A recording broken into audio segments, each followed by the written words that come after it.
Salut et bienvenue à cet épisode où on va se pencher sur la sphère loisirs et hobbies. Et souvent, je dois avouer que c'est une sphère sur laquelle j'ai moins porté mon attention et peut-être que c'est ton cas aussi. Donc aujourd'hui, on va lui accorder l'attention qu'elle mérite parce qu'elle est importante, tout comme les autres. Et si tu te dis comme moi, comme trop de personnes peut-être, je pourrais amuser une fois que j'aurais vraiment fait en sorte que ma carrière, ma famille, mes finances soient tout bien comme je voudrais. Ben, ça fait en sorte qu'on reporte toujours à plus tard et qu'on n'arrive jamais à la sphère loisirs et hobbies. Donc, il est temps de peut-être la prioriser. C'était peut-être déjà le cas si c'était sur ta liste, sur ton bilan, ce qui est ressorti. Excellent. Donc, on passe à l'action. Sinon, ben, je t'amène à réfléchir, à peut-être changer de perspective et je vais te donner un moyen concret d'agir sur cette sphère si jamais tu te sens appelé à la travailler un petit peu. Donc, ce que je vais t'amener à réfléchir, c'est peut-être que tu es un peu perplexe par rapport à la sphère loisir. Tu dis qu'elle est moins importante que les autres, puis c'est ça, ça vient un petit peu en dernier parce que l'amusement, ben, c'est pas productif en gros. Puis c'est ce que je me suis rendu compte en fait, c'est que mes loisirs, pour ma part, sont beaucoup axés sur d'autres sphères. Donc, j'ai beaucoup de loisirs qui sont liés à l'activité physique, au sport. Donc, c'est la sphère plutôt santé et bien-être. J'ai des loisirs qui font partie de mon travail, donc les loisirs sportifs comme le ski alpin, la course à pied, le pilates, ben j'en ai fait une partie de mon travail. Donc, à ce moment-là, c'est lié à la sphère carrière et mission de vie. Et il y a d'autres choses que je fais, comme par exemple aller marcher avec mes chiens pour les défouler ou avec la poussette avec mon fils dedans pour l'endormir. Donc là, c'est plutôt utilitaire par rapport à ma famille. Il y a d'autres loisirs qui me permettent de passer du temps avec mon chéri, donc tout ce qui est lié au bateau, le stand-up paddle, aller marcher, souvent faire du hiking à la montagne ou du ski de rando l'hiver. Des choses que j'aime et qu'on fait ensemble. Et encore une fois, ben là, c'est lié aussi à la sphère couple. Et cuisiner, ben c'est utile, mais c'est aussi plaisant. Sauf que c'est encore une fois pas 100% que un loisir, un hobby. Et même chose, par exemple, pour une bonne partie de mon développement personnel que je fais est liée au développement professionnel aussi, à développer mon entreprise. Donc, encore une fois, c'est plus la sphère carrière, mais c'est pas purement du loisir.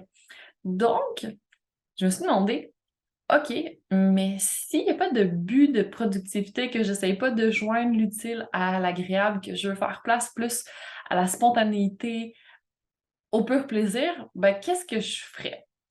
Et c'est vraiment une question que je vais t'amener à te poser. Donc, si tu n'as pas de contraintes, que ce soit de temps, d'argent ou peu importe, si tout était possible, qu'est-ce que tu ferais par pur plaisir? Tu peux être surprise de la réponse et te rendre compte qu'il n'y a absolument rien de tout ça dans ta vie actuellement. Et c'est parfait. Dans le fond, tu vas juste avoir pris conscience aujourd'hui et après, tu pourras décider ce que tu en fais. Mais je vais juste te rappeler la définition de ce que c'est un loisir. Donc, c'est un temps dont on peut librement disposer en dehors de ses occupations habituelles et des contraintes. Donc, justement, si on sort un petit peu de notre zone de confort et qu'on va voir dans les vrais désirs de notre cœur, à quoi ça peut ressembler? Ça peut être vraiment intéressant, ça peut être des choses comme l'art, la musique, tu aurais envie d'apprendre la peinture, tu aurais envie de faire plus de lecture, tu aurais envie de voyager. Quel loisir t'appelle que tu aurais peut-être pas pensé d'emblée, mais que finalement tu te rends compte que ça te parle vraiment et que tu aimerais mettre un petit peu plus dans ta vie.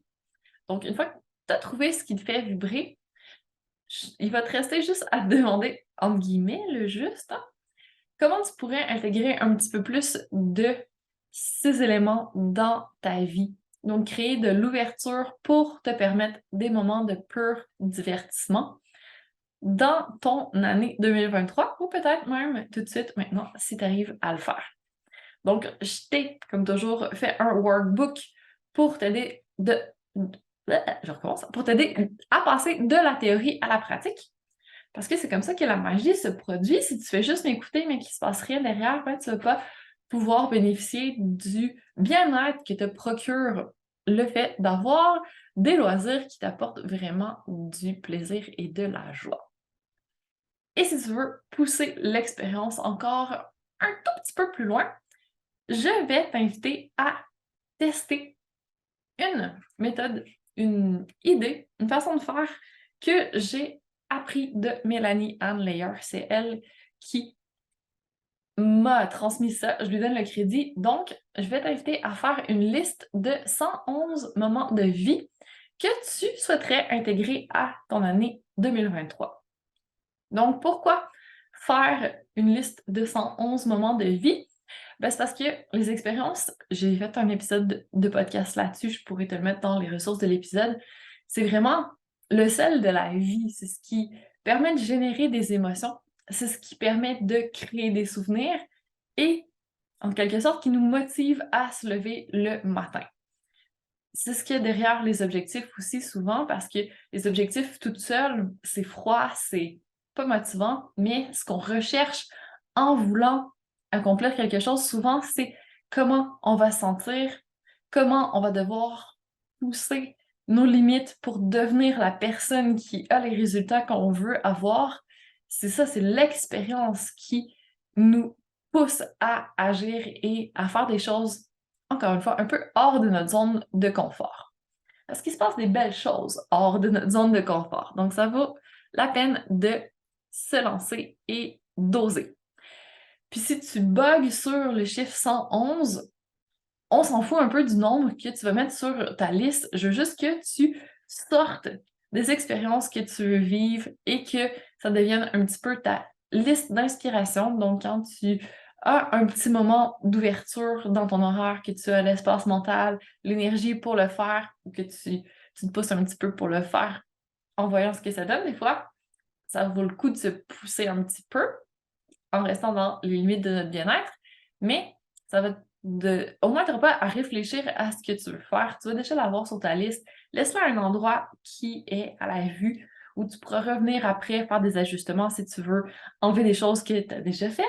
Si tu as des choses à rajouter, de l'inspiration qui vient en cours de route, tu vas pouvoir manier ta liste comme tu le souhaites. C'est à toi. Donc, vraiment, libre cours là-dessus. Adapte à ta sauce.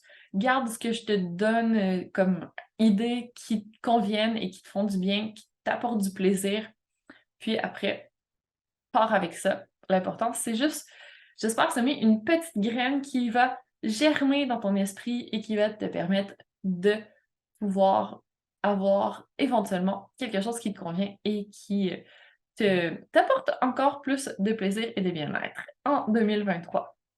Alors, si tu es prête à te lancer et que tu as un petit peu de temps maintenant, installe-toi vraiment bien, si ce n'est pas déjà le cas, dans un endroit calme où tu es vraiment bien assise, où tu as une bonne ambiance, s'il faut bougie, petite musique de fond, quelque chose à boire, à manger, peu importe, installe-toi et vraiment, je veux que tu te sentes complètement bien.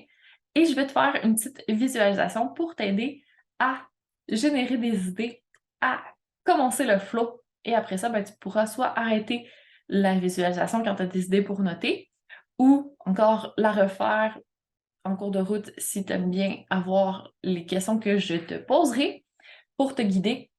Encore une fois, tu l'utilises comme tu veux. Donc, si tu as la possibilité maintenant que tu n'es pas en train de faire autre chose, je t'invite à fermer les yeux et à te connecter à ta respiration. Donc, inspire vraiment par le nez en faisant gonfler toute ta cage thoracique. Et à l'expiration, tu vas expirer par la bouche et tu vas sortir tout l'air de tes poumons. Donc, respire par le nez doucement en faisant gonfler l'arrière, le côté et l'avant de ta cage thoracique. Et à l'expiration, un trou entre tes lèvres, comme si tu voulais souffler sur des bougies d'anniversaire sur un gâteau. Et expire toute l'air de tes poumons en sentant ta cage thoracique qui se resserre, tes abdos qui s'engagent et vraiment le bruit que ça fait, l'expiration, quand tu y mets un petit peu de puissance. Prochaine inspiration, tu vas imaginer que tu inspires l'inspiration et tu vas expirer tous tes doutes.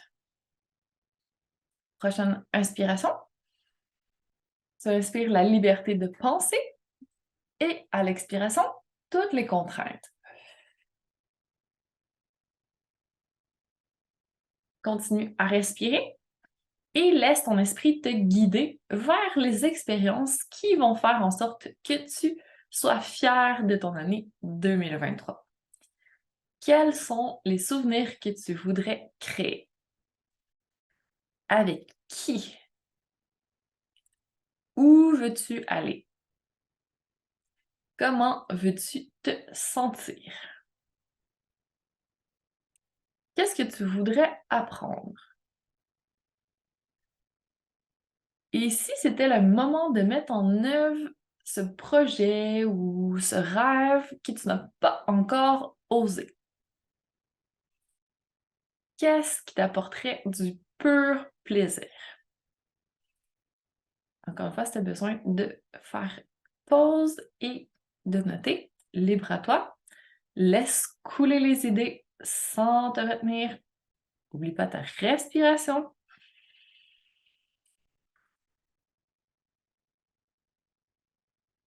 Et réécoute la visualisation autant de fois que tu as besoin ou pause jusqu'à temps que tu obtiennes ta liste. Et une fois que c'est fait, peu importe le nombre, quand tu sens que c'est complet pour le moment, que c'est bien, que ça te convient, et voilà, tu l'as fait. Donc, tu as ta liste de moments pour remplir 2021 d'intentionnalité, de pure joie, de plaisir et bien sûr de feel good.